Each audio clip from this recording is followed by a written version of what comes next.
Yang tadi Khawarij tadi ya, iya. Dikira kebenaran hanya itu. Maka saya tahun 2015 muktamar di Jombang, saya terpilih kedua kalinya. Tema besar kita mengangkat tema Islam Nusantara. Islam yang berperadaban, yang berbudaya, Islam yang ramah, yang santun toleran. Yang seperti dibangun oleh para leluhur kita dan telah diamalkan, dikerjakan, dibangun oleh leluhur kita. Ada satu kata tadi yang saya dengar. Penonton saya mungkin tertarik untuk mengetahui itu. Manipulasi tadi. Seperti apakah proses manipulasi yang terjadi dalam proses yang sedang kita bicarakan Pak Kiai? Semua tujuan, agenda, program, kalau dipoles dengan atas nama agama, padahal tidak, itu manipulasi agama sudah. Quran sudah tegas, waman adzlamu mimman iftara 'ala Allahil kadhiba wa du'a ila Islam. Wallahu la yahdil qaumadz zalimin. Orang yang punya mempunyai kehendak ke perbuatan kadzib, bohong, dengan mengatakan yud'a Islam, ini demi Islam, padahal tidak, mereka sudah orang sangat zalim. Tapi bagaimana kita bisa menetapkan sebuah barikade bahwa ini manipulasi atau tidak? Lawang literasi kita masih lemah. Itu saya rasa yang perlu dijawab oleh para pemikir Islam kita. Ya. Kalau kita lihat dari pergerakan, kalau mereka ada gerakan monopoli kebenaran, yang lain salah, hanya kami yang benar, itu tanda-tanda manipulasi. Oke. Tanda-tanda cara-cara manipulasi di sana pasti. Seperti NU atau Muhammadiyah tidak kan? Ya. Ayo kita mencari kebenaran bersama-sama lah. Kita terbuka, dialog, siap untuk berhiwar, dialog, diskusi. Ayo mana yang benar? Seperti Quran perintah kepada Nabi Muhammad juga gitu. Ketika Nabi kedatangan tamu Kristen pertama kali, Nabi bingung. Gimana caranya ini? Akan ada tamu orang Kristen nih. Dari Najran itu sekarang Saudi Selatan, dulu kerajaan Najran. Quran memberikan guidance. Qul inna au iyyakum la'ala hudan au fi dhalalin mubin. Muhammad, terima mereka tamu.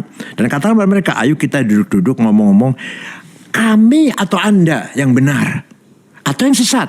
Inna au iyyakum, kami atau Anda, la'ala hudan, yang benar, au fi dhalamin, atau yang sesat. Ayo kita diskusi. Itu artinya apa? Quran memberikan pelajaran pada kita semua, kita mengutamakan diskusi dalam mencari kebenaran. Agar kemudian logika bisa berkembang. Iya, jelas.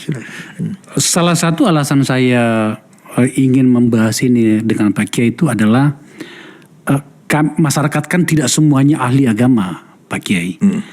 Dalam perbincangan di ruang sosial itu ada narasi begini. Apakah yang terjadi dengan Indonesia, dengan bangsa yang besar ini, di mana masyarakatnya dikenal sebagai bangsa yang paling religius sedunia, jumlah masjid terbesar, organisasi keagamaan hadir di mana-mana, begitu mudah orang menjadi seorang penceramah di sini, ya. Tetapi kemudian tampaknya peradaban kita, kebudayaan kita dan peradaban kita itu tampaknya semakin merosot. Yang kemudian membuat orang berpikir begini, apa benar nggak sih Islam adalah jawaban bagi masa depan? Yang membuat banyak orang kalau di luar negeri, terutama di negara-negara Arab tadi itu, mereka berpindah. Nah, menyinggung budaya, kita hadis tahu semua, hafal semua lah. Ya. Innama bu'itsu li utammima makarimal akhlaq. Tidak sekali-kali aku diutus kecuali untuk memperbaiki akhlak. Apa artinya itu? Artinya yang mengangkat martabat budaya bangsa dan akhlaknya, budayanya, bukan agamanya. Kita malu dong dengan RSC yang ateis, tidak ada korupsi, nggak ada penyelewengan, penyimpangan.